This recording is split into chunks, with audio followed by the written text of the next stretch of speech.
So in anticipation for today's great day in the secular world of Father's Day, I've seen a lot of different ads on, Amazon or your streaming services saying, celebrate Father's Day with your favorite dads of TV.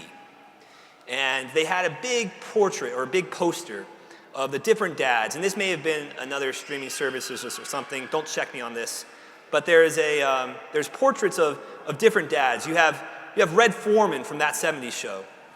You have Phil Dunphy from Modern Family. You have Homer Simpson from The Simpsons, obviously.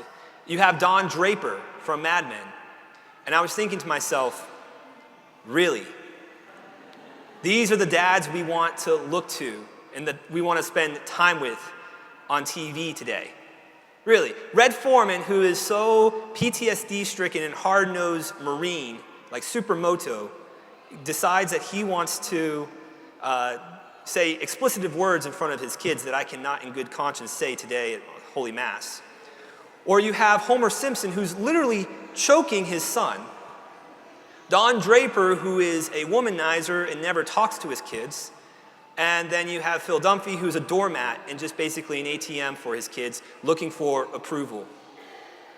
And it is sad, but unfortunately, our culture has cultivated this idea of that is what fatherhood looks like in 2025.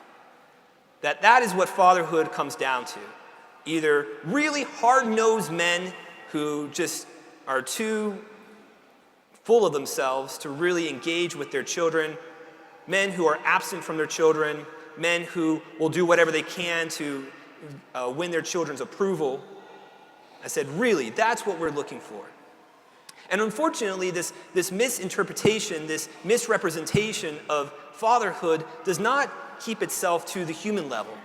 Throughout history, my brothers and sisters, we've had a misinterpretation, a misunderstanding of who God the Father is.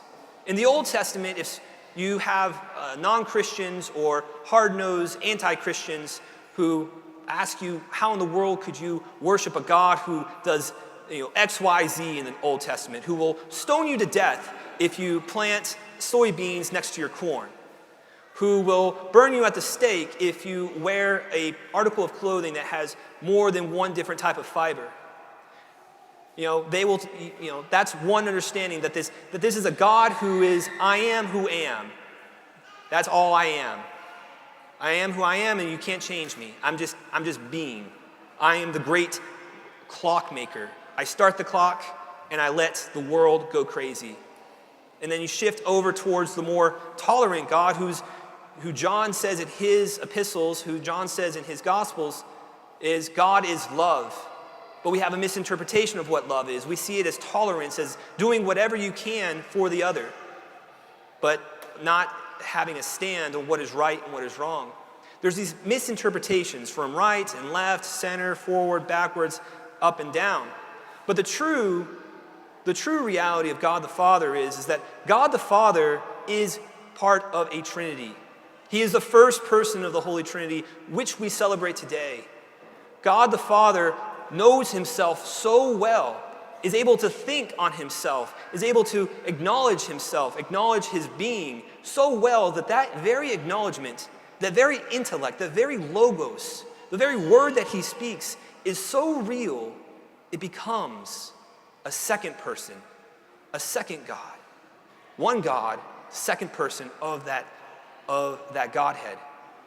And that love that they share between the two, God the Father, God the Son, is so real and so life-giving, so loving, that in turn also is a person, the Holy Spirit. And they're in this big dance together constantly within heaven. And you send me to seminary to learn these big fancy words. It's a perichoresis. It's a perichoresis, which means dance. This lovely dance between the three persons of the Holy Trinity where they are so caught up in themselves and so on fire and so in love for each other that they pour out that love even unto us, the created reality. And that is what we celebrate today, even the Mass itself. The Mass itself is an offering of Jesus Christ, who is the second person of the Trinity, to the first person of the Trinity, and we're able to do it because God sends down the third person of the Trinity for the priests to confect the Eucharist and for us to unite our hearts to them. Now, that's the limited amount of theology I'm going to give you, I promise. Okay? That's one of the big dangers of preaching on Holy Trinity Sunday, is that you either go too high in theology or not enough. So that's where I'm stopping. But what does that mean for us, my brothers and sisters? What does that mean that we have a God who is Trinity?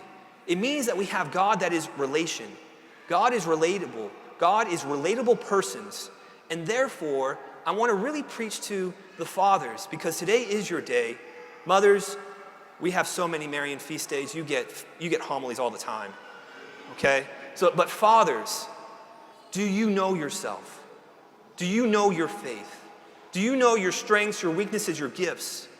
Do you know yourself so well that you're able to give that gift of self to your children? Even if you are a father and your children are out of the house, you're retired, you're relaxed, you're ready to go, are you still willing to give of yourself to others who unfortunately live in a world where fathers disappear way too often? Are you able to give of yourself and mentor and teach and love and offer good things to other people? Children, are you able to support your father and offer that filial love, that love that Jesus Christ offers to the Father so intimately that it becomes a second person or the third person in the Holy Spirit? Are you able to offer that up? My brothers and sisters, we live in a world where fatherhood is seen as just a donation of the self at the moment of conception, and that's it.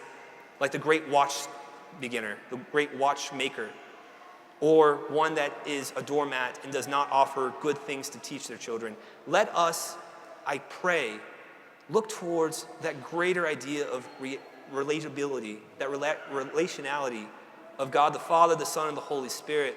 Let us offer ourselves and pour ourselves into others, especially those who feel as if they have nothing to offer. Because if we can do that, then we can change this idea that fatherhood is simply just a donation of some DNA at a certain moment in time, but rather is a life-giving moment of love and of knowledge. May God in his infinite wisdom offer that to us. Give us the graces necessary to live that life, to live a Trinitarian life. Because make no mistake about it, we are Trinitarian figures. When God the Father, when in creation, in Genesis, when God says, let us make man in our image, he wasn't just saying the royal we. He wasn't Queen of England. He was saying us as in Trinity. And so with each and every one of us, we have us within us, because of our baptism, Father, Son, and Holy Spirit. But let us live it out. Let's offer ourselves more tenderly and know ourselves more clearly for the greater honor and glory of God, who is Trinity.